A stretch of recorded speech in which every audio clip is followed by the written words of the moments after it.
The Mountain and the Tree by David Ortega and Kester Park. I am high and tall. I block out the sun until mid-morning and rivers form on my back, said the mountain. I am equally above the ground as below. Birds live in my branches. My roots grip the earth, said the tree. Pah, how humble!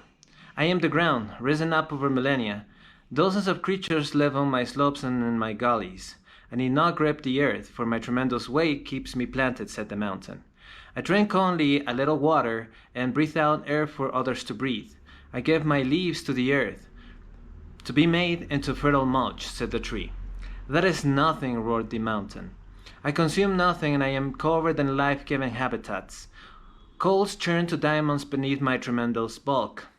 Only a few grams of me live, said the tree, beneath my bark, and yet I carry untold quantities of water from crown to root, and a fortune of minerals from root to crown.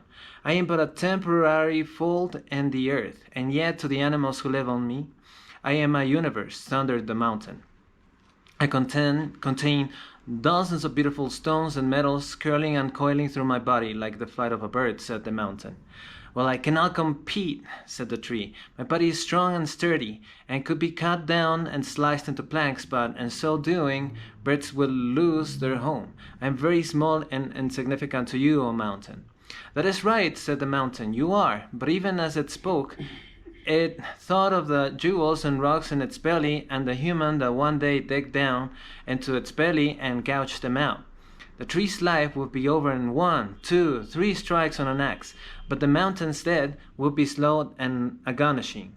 The tree thought about how easily its wood could be stolen away to become furniture or walls or paper, and how the mountain could become statues or finery, and how its skull could begin 1,000 flickering fires.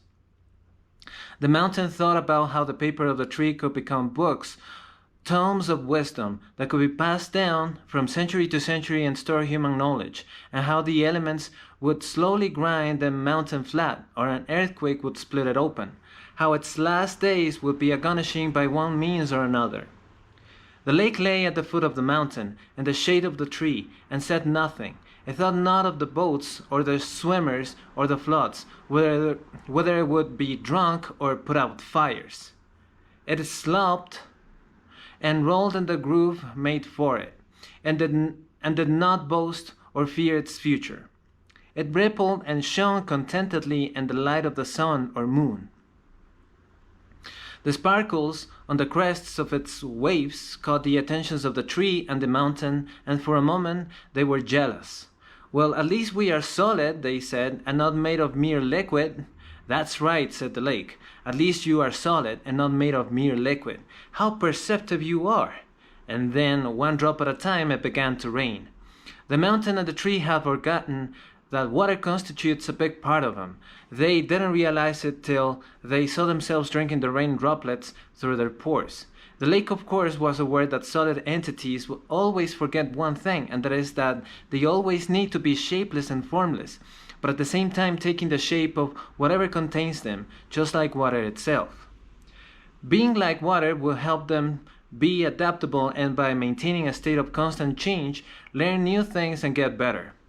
The lake thought, if they only knew about this, they wouldn't persist in thinking that one is better or worse than the other, but that they just are what they are and that's it. Then the lake water sighed deeply and went on listening to the mountain and the tree, hoping, as it always had, for that mode of self-awareness to evolve.